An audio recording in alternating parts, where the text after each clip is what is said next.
Hola a todos y todas. Primero que todo, unas felices fiestas de fin de año, feliz Navidad, feliz Año Nuevo. Soy su senador Gustavo Bolívar, para quienes no me conocen. Hoy, como corresponde a la ética y también a la normativa, hoy quiero entregarles a ustedes mi balance, mi gestión de 2022. Y arranco por decirles que estuvo un año muy activo, muy grande para Colombia, sobre todo para nosotros los que creemos en un cambio, en un país justo y próspero. Y por eso empezamos desde enero mismo una gran campaña para llevar al Senado y a la Cámara de Representantes el mayor número de personas conectadas con las tesis de la Colombia Humana, del Pacto Histórico y especialmente de Gustavo Petro. Entonces arrancamos una campaña sin precedentes. En mi caso personal, estuve en 81 municipios de Colombia, abarcando 31 departamentos. Me faltó el de Putumayo, tengo una deuda con ustedes, pero arrancando este año prometo estar de primera mano en ese departamento. Bueno, en estas jornadas nosotros logramos obtener, ustedes recuerdan el 13 de mayo, una gran victoria, 20 curules al Senado, 31 curules a la Cámara, casi 2.900.000 votos, que se convierte en la lista al Senado cerrada más votada de la historia. Recuerden que Álvaro Uribe había tenido una lista similar con 2.513.000 votos. Nosotros logramos tener 2.900.000 votos y después vino la primera vuelta presidencial, obviamente acompañando a nuestro candidato Gustavo Petro y a Francia Márquez. Después vino la segunda vuelta presidencial y ya recordarán ese delirio impresionante cuando Colombia, cuando los medios de comunicación dieron ese resultado sobre las 5 de la tarde de que Gustavo Petro por fin era presidente de la República. Digo por fin porque estábamos coronando no una carrera de Gustavo Petro, sino una lucha de una causa por la que murieron muchas personas por el camino, 7 candidatos presidenciales, ministros de justicia, periodistas, soldados, por qué no decirlo, también policías, jóvenes mutilados ocularmente en el estallido social, muchos jóvenes desaparecidos. Una causa que dejó 5.733 muertos, por ejemplo, de la UP, según lo que nos entrega la JEP como resultado, 6.402 jóvenes asesinados por el Estado para hacerlos pasar por guerrilleros, dentro del caso conocido como los falsos positivos. En fin, lo que coronamos es muy grande. Lástima de todas estas personas que no pudieron disfrutar de esa victoria y nosotros pues ahora queremos convertir esa victoria en unas transformaciones para el país.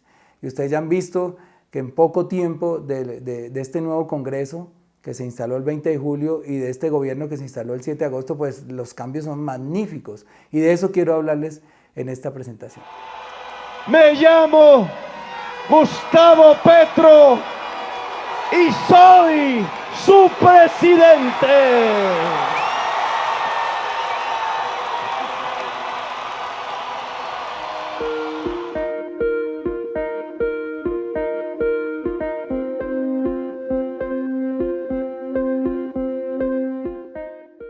Bueno, como ustedes saben, al instalarse el Congreso de la República se designan unos presidentes y unos secretarios, unas mesas directivas para las 7 comisiones constitucionales. Ahí me correspondió la comisión tercera, continúo en ella. Me correspondió, gracias al voto de mis 17 compañeros, ser el presidente de la comisión. Un honor de verdad muy grande para mí, porque es presidir una comisión económica que me implicó mucho trabajo, mucho esfuerzo de estudio, para poder estar a la altura pues, de las circunstancias en una comisión tan técnica. Hicimos dentro de la comisión una legislatura maravillosa, sacamos en tiempo récord una reforma tributaria muy consensuada que la sacamos de Bogotá, la llevamos a los territorios, fuimos a más de 7 ciudades a hablar con los empresarios, con las organizaciones sociales, con la ciudadanía, para socializar esta reforma tributaria que a la final fue aprobada en un tiempo récord porque casi todas las reformas tributarias se aprobaban en diciembre. Nosotros la logramos hacer casi mes y medio antes para entregarle al país un parte de victoria en cuanto a que podamos tener más recursos para inversión social y también calmar un poco los mercados internacionales que estaban muy asustados con Colombia porque el anterior gobierno, ustedes saben, nos dejó un alto déficit fiscal, casi de 8 puntos, si sumamos el 5.3 que que registra el gobierno, más casi 2,5 puntos, 2,7, que corresponden al Fondo de Estabilización de Precios de los combustibles. Gustavo Petro hizo algo que nadie creía, nosotros sí, obviamente porque lo conocemos, su capacidad como economista, su capacidad como estadista, y es llegar a organizar la economía que habían desorganizado los que supuestamente en teoría son los grandes economistas de este país, que son la derecha. En el gobierno de Duque perdimos el grado de inversión, que es lo que le permite a las multinacionales, a los inversionistas extranjeros, considerar si entran o no meten su dinero en un país. Esto nos perjudicó muchísimo. Y nosotros estamos haciendo toda la tarea para entrar en la regla fiscal, es decir, una baja inflación, un bajo déficit. Y Petro, que era el talibán ese que llegaba a destruir todo, es el que está organizando la economía. Ya le ha devuelto a los mercados la confianza. Ya hay calificadoras de riesgo que están hablando de que en Colombia, a raíz de esta reforma tributaria, podemos volver a confiar en Colombia. Tenemos caja para pagar la deuda, vamos a seguir siendo unas buenas pagas, que es una tradición que ha tenido Colombia. Entonces, se está organizando el país se está organizando las finanzas del país a raíz del éxito de la reforma tributaria, que nos va a entregar unos ingresos adicionales de casi 100 billones de pesos en los 4 años. Magnífico, 100 billones de pesos. Y aspiramos que al final del periodo de Gustavo Petro, en 2026, nosotros tengamos un déficit muy cercano a los 3 puntos, es decir, bajar los 5 puntos, y también haber controlado más la inflación. Segundo, transformar un poco el presupuesto nacional que nos dejó Iván Duque, que estaba tasado en 390 billones de pesos. Eso nos implicaba un crecimiento muy chiquito, casi el de la inflación, y no crecía el país. Entonces logramos hacer una adición de 14 billones de pesos, y por lo cual el presupuesto nacional quedó en 405.6 billones de pesos. Eso fue otro logro de la Comisión Tercera, de las comisiones terceras en general, porque recuerden que se trabaja conjuntamente con las comisiones terceras de Senado y Cámara. También se trabajó en el Sistema General de Regalías. Hice un debate al Ministerio de Hacienda y Crédito Público para que el ministro nos contara cuál es el corte de cuentas que recibían del gobierno Duque. Ustedes recuerdan que al finalizar el gobierno Duque se enloquecieron a hacer contratos, a entregar el país, a entregar bloques petroleros, etc. Nosotros queríamos saber cuál era ese corte de cuentas.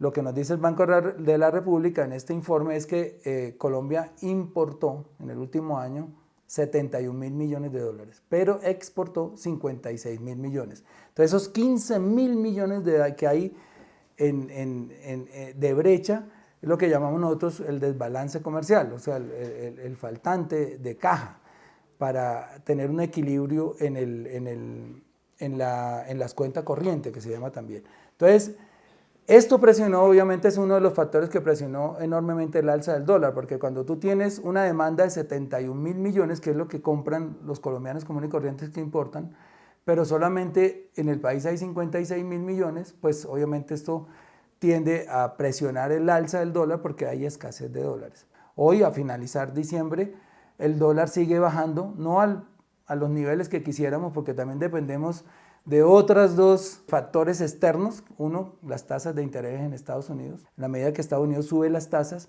esos capitales golondrina, que llaman especulativos, pues que van de país en país mirando quién entrega más tasas.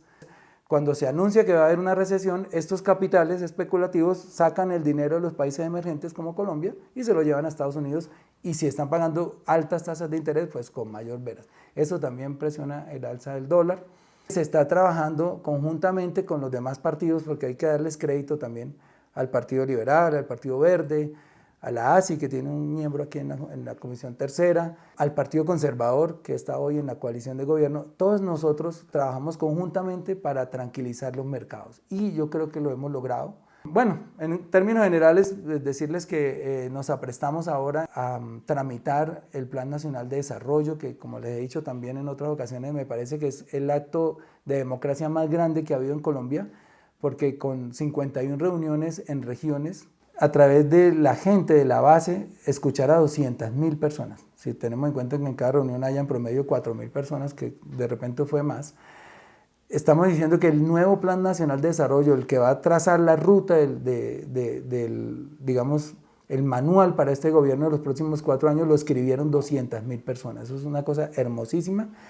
Por eso quiero estar también aquí en la Comisión Tercera al frente de ese proyecto que entra por las comisiones terceras nuevamente, y vamos a dar un debate muy lindo para que no quede ninguna región excluida de esto que se llama el Plan Nacional de Desarrollo, y que por orden del presidente se desarrolló a través de diálogos vinculantes. Vinculantes quiere decir que lo que se pactó en esos diálogos tiene que quedar escrito y tiene que volverse ley a través de ese Plan Nacional de Desarrollo.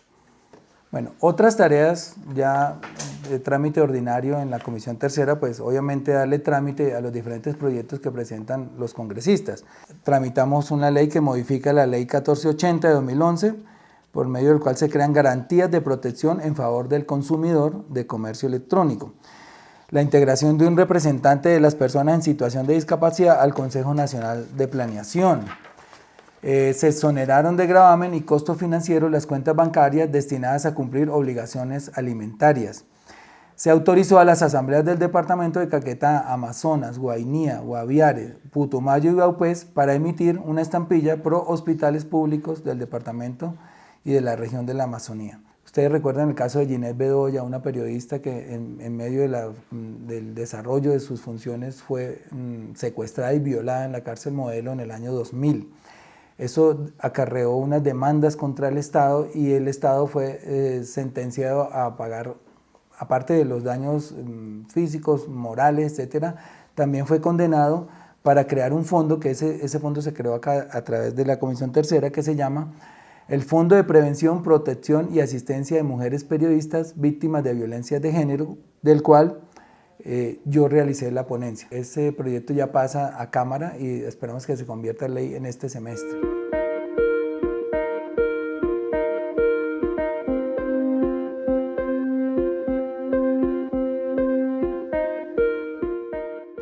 Bueno, en cuanto a la legislatura, lo que me corresponde a mí, ustedes saben que soy muy activo con mi UTL, que está aquí, y les agradezco a ellos también la participación y la investigación que hacen para cada proyecto. Presenté nuevamente una cantidad de proyectos que desafortunadamente la mayoría no fueron tenidos en cuenta por la mesa directiva. Sin embargo, algunos ya están haciendo trámite y aspiro que se conviertan en ley por lo menos este año, algunos de ellos. Entonces, los proyectos que presenté este año: el primero, la regulación de uso adulto del cannabis. Ustedes saben que es una discusión mundial. Ya hay 24 estados en los Estados Unidos con marihuana regulada. Sumámosle a eso Canadá, Uruguay. Hay otros países que ya se aprestan y están en este momento legislando para regular, como Alemania, como México, la misma Colombia. Y nosotros desde 2018 he venido presentando este proyecto. Se hundió el periodo pasado, pero ya hoy hay otro ambiente y vienen tramitándose 2 proyectos alternamente, uno de Cámara y uno de Senado, que es el que elimina de la Constitución Nacional la prohibición, y nosotros estamos haciendo ya es el de regular, es decir, el marco regulatorio para el cannabis recreativo. El segundo, el cambio de régimen salarial de los congresistas. Es un proyecto en el que he insistido infinidad de veces. Por lo menos 4 o 5 veces he presentado proyectos para que a los congresistas se nos rebaje el salario, otras veces para que trabajemos por sesiones, como ocurre hoy en el Consejo de Bogotá y en otros consejos y asambleas, para también incentivar el no ausentismo, porque en la medida en que la persona no viene, pues no cobra, y si viene, pues cobra. Hoy ustedes han visto las votaciones, casi todas están sobre los 60 votos, y a veces estamos sufriendo por un voto. Entonces uno dice, bueno, ¿dónde están los otros 50, los otros 40 senadores? No vienen a trabajar, sin embargo, cobran. No han prosperado ninguno de estos proyectos, queda uno vivo, pero que hace que la rebaja salarial a 25 salarios mínimos como tope empiece a regir desde 2026. Ha tenido muchas críticas, pero definitivamente va a ser el único que quede vivo, porque los demás no tienen mucha cabida dentro de las plenarias, porque los legisladores que no están interesados en que les bajen el sueldo, pues dicen siempre: no puedo legislar en causa propia, yo no puedo bajarme el salario, se van a declarar impedidos, usan todo tipo de artimañas y trucos para salirse y no y no aprobar estos proyectos. Por eso, desde un comienzo, a pesar de que me llovieron muchas críticas, les dije que la única manera de bajarnos el salario era a partir de 2026, porque se les quita ese argumento de no legislar en causa propia. Estamos legislando para unos congresistas que van a llegar después y que no sabemos quiénes son hoy. También presenté un proyecto, es la entrega de la información sobre deforestación. Este proyecto es muy importante porque hoy el IDEAN y el IGAD, etcétera, las entidades encargadas del tema, nos entregan información sobre la deforestación con un tiempo muy tardío, diría yo, a veces 1 mes, 2 meses, 3 meses. Con este proyecto de ley obligamos a entregar casi que en tiempo real la información sobre la deforestación. Este proyecto también está avanzando, ya va en segundo debate.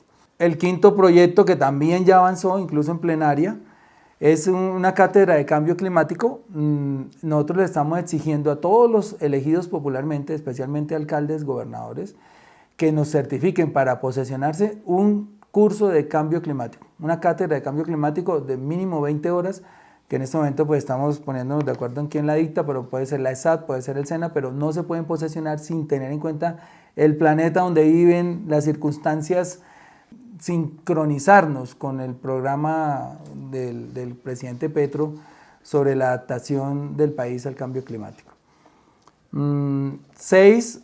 La reforma de los mecanismos de elección del Procurador General de la Nación, el Defensor del Pueblo, el Contralor General de la República y los Contralores departamentales y distritales.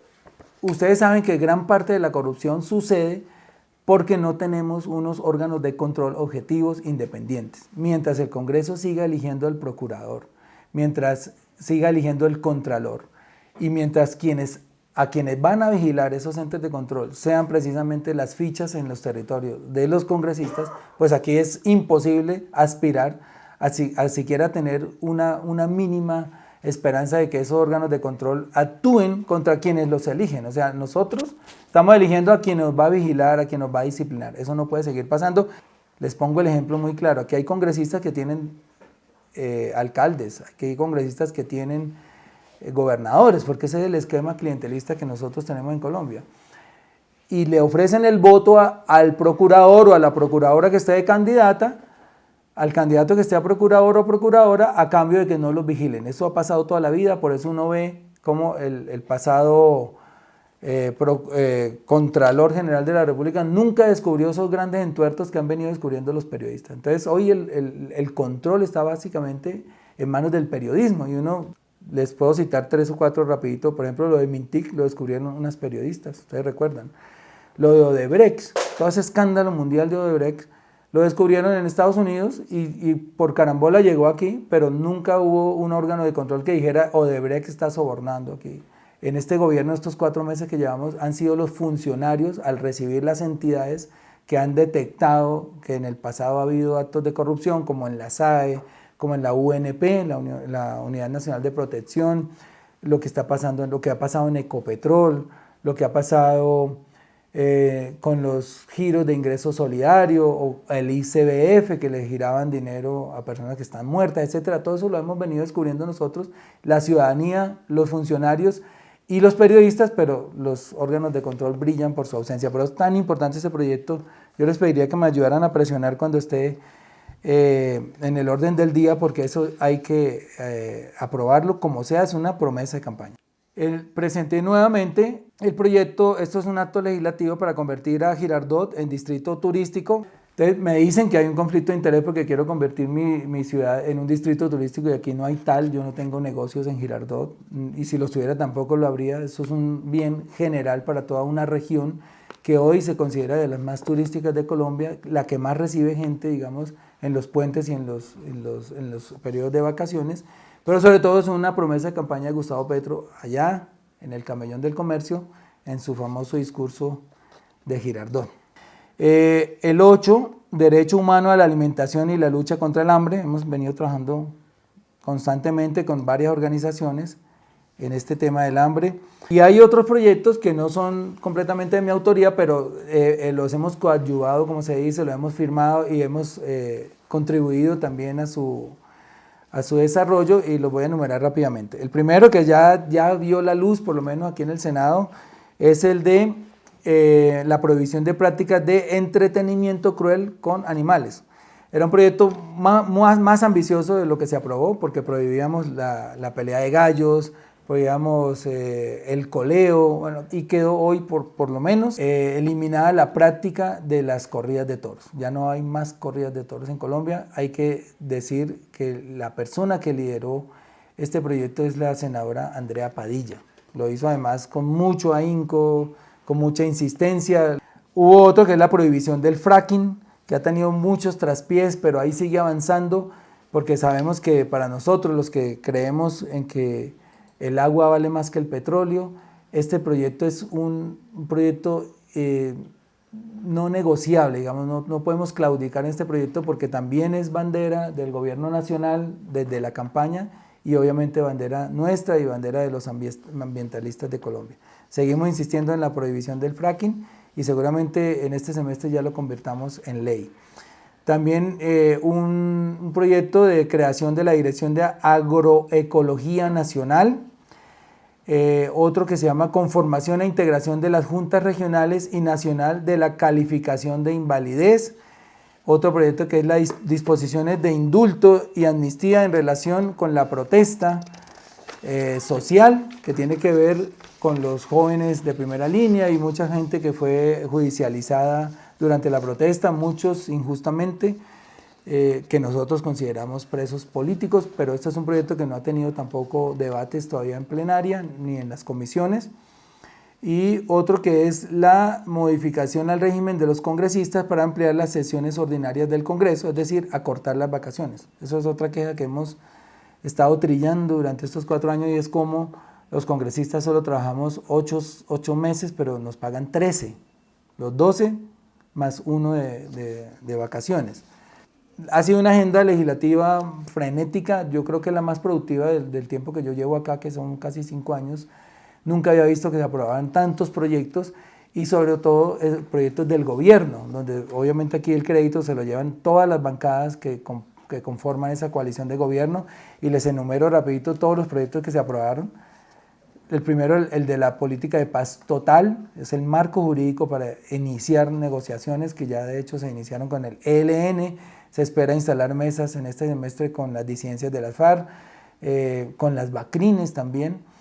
El segundo, el Ministerio de la Igualdad, que ustedes saben que tiene ya nombre, la ministra va a ser nuestra vicepresidenta Francia Márquez.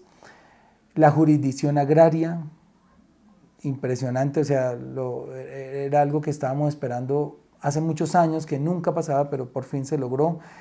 El cuarto, un reconocimiento de los campesinos como sujetos de derecho, que pudo haber sido de pronto un olvido de la Constitución del 91, que consideró como sujetos de derechos a otros grupos poblacionales, menos a los campesinos, pero digamos que eso es un error que se subsanó.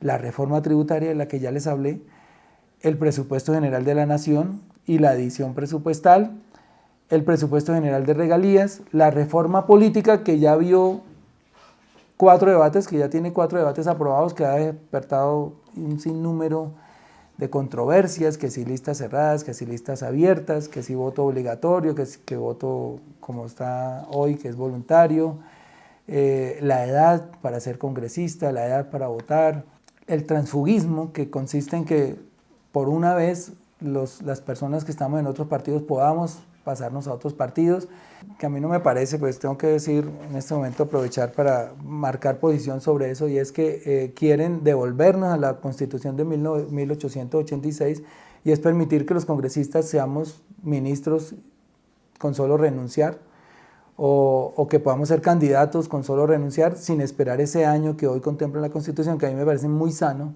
porque uno no puede aprovecharse de una posición para escalar a otra, porque eso es dejar en desventaja a muchas personas. También generarle, ¿por qué no al Ejecutivo, una presión adicional? Porque yo no quiero pensar, por decir algo, en el futuro una reforma tributaria que le falte al presidente un voto o 2 votos, los partidos pidiéndole esos ministerios para esos congresistas precisamente. Entonces yo creo que como está funcionando, lo hace bien. Nosotros, para ser ministros tenemos que renunciar, y al año, tenemos que esperar un año, podemos dar ese salto. Digamos, hay muchas personas que se quieren pasar de partido, entre ellos yo, pero yo me voy a pasar de otra manera, y es renunciando a la curul primero, pues que es como se debe hacer. Entonces, los que estamos de acuerdo con la lista cerrada, creemos que sí, necesariamente sí o sí debe haber unas elecciones primarias para poder ordenar las listas, para poder nominar a los candidatos a las alcaldías y gobernaciones, y también la financiación estatal, que es, esto mire, con esto sí se acabaría de tajo la corrupción electoral, porque en la medida en que usted ya no tenga que recurrir a un narcotraficante, a un cacao o a un contratista para financiar su campaña, usted va a poder ser independiente, va a poder hacer honor a la palabra democracia representativa, que es uno de los pilares de la Constitución, y ya no va a tener que representar intereses, sino los intereses del pueblo que vota por usted, porque usted no tiene que preocuparse por financiar su campaña y no la financia el Estado. Pero eso tiene que ir acompañado de las listas cerradas. No tendría sentido financiar campañas abiertas. También aprobamos varios tratados internacionales y bien, como congresista, ya para finalizar aquí, en cumplimiento de mis obligaciones como congresista, participé de manera activa les voy a decir, 25 sesiones plenarias. Solo tuve una falta, que fue un permiso no remunerado que pedí para ir a los Estados Unidos a arreglar un asunto personal. Nunca tuve fallas, como lo dijo alguna senadora, que yo no iba a trabajar. Es una infamia muy grande porque yo en los 5 años nunca me he enfermado, por ejemplo. Nunca he tenido una excusa médica, como hay congresistas que tienen 40, 50 excusas médicas. Nunca he fallado, y las pocas veces que he fallado he sido no remunerado o por una comisión del Congreso que me envía a algún congreso latinoamericano. Por ejemplo, fui al Congreso Latinoamericano de Drogas en México. Este año fui al Congreso Latinoamericano de Drogas en Argentina. Yo puedo jurarles que soy uno de los 5 congresistas que menos faltas tiene en estos 5 años al Congreso. Eso sí lo pueden comprobar muy fácil con la Secretaría. Un derecho de petición, ¿cuáles son los que más han fallado? Y ahí encontrarán que mi nombre no está, que es una de las mentiras que me han inventado en la oposición. Elegimos el Contralor General de la República. Hice una campaña muy fuerte para desmontar una candidatura que tenían prácticamente armada los órganos de control, el anterior Contralor y varios congresistas. Elegimos un miembro de la Corte Constitucional, elegimos el Consejo Nacional, todos los miembros del Consejo Nacional Electoral. Tengo que decir que en ambas ocasiones, tanto para elegir miembros del Consejo Nacional Electoral como para elegir Contralor, mi voto fue en blanco.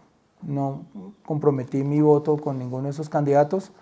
En el de Consejo Nacional Electoral me retiré de la votación, y en la de magistrados sí di un voto positivo. Bueno, el resto han sido control social, control político a la corrupción en muchas entidades. Pues ya ustedes han estado escuchando que recibimos unas entidades totalmente podridas. Lo que han venido descubriendo los nuevos funcionarios es escalofriante. Billones de pesos en pérdidas, y desafortunadamente muy pocas judicializaciones, porque estamos en manos de una fiscalía que no actúa contra esa misma clase política que lo sembró a él allá en esa fiscalía, que era el gobierno del señor Iván Duque. Entonces, en conclusión, pues seguimos trabajando para transformar a Colombia.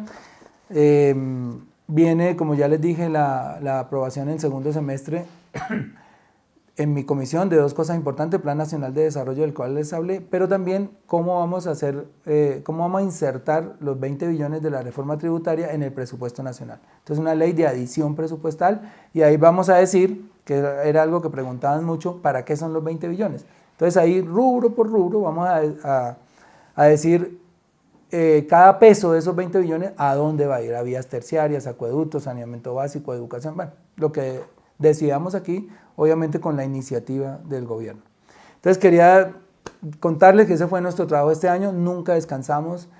Hice algunas columnas, hice algunas denuncias, viajando siempre, escuchando a la gente, yendo a los territorios, tratando de defender este gobierno a capa y espada, porque creo en él. Cometemos errores, no es un gobierno perfecto, pero sí de lejos mucho mejor que lo que teníamos. Seguramente va a haber uno que otro funcionario que no esté a la altura de lo que estamos buscando, pero ahí vamos a estar listos a denunciarlo. Estamos trabajando para que la gente que ganó, la gente que luchó en las calles, la gente que luchó por esta causa, también tenga algún bienestar, que en los territorios ellos también puedan tener acceso a la administración pública, en fin. Lo que quiero decirles es que a pesar de las equivocaciones que hayamos tenido y las que yo haya tenido, y por eso ofrezco excusas, no son de mala fe, que hay un grupo de personas muy grande trabajando para cambiar a Colombia y lo estamos logrando, que eso es lo mejor. Entonces nos vemos el año entrante, ojalá un año mejor que este, y a todos les deseo mucha prosperidad, mucha paciencia, crean en nosotros, se están haciendo las cosas bien y seguramente en 2026 este país nunca volverá a ser el mismo, especialmente porque aspiramos a entregarles un país en paz, que es una de nuestras metas más grandes. De ahí se van a desprender muchas otras cosas, el progreso, la felicidad de la gente, etcétera, y el turismo incluso, que va a ser un motor de desarrollo para Colombia cuando hagamos la transición energética y ya no percibamos esa cantidad de dólares que nos entran por carbón y petróleo, y todo eso se deriva de la paz. Entonces estamos trabajando para eso, les deseo feliz año, muchos abrazos, muchos besos, se les quiere, y aquí estamos para trabajar por ustedes. Gracias.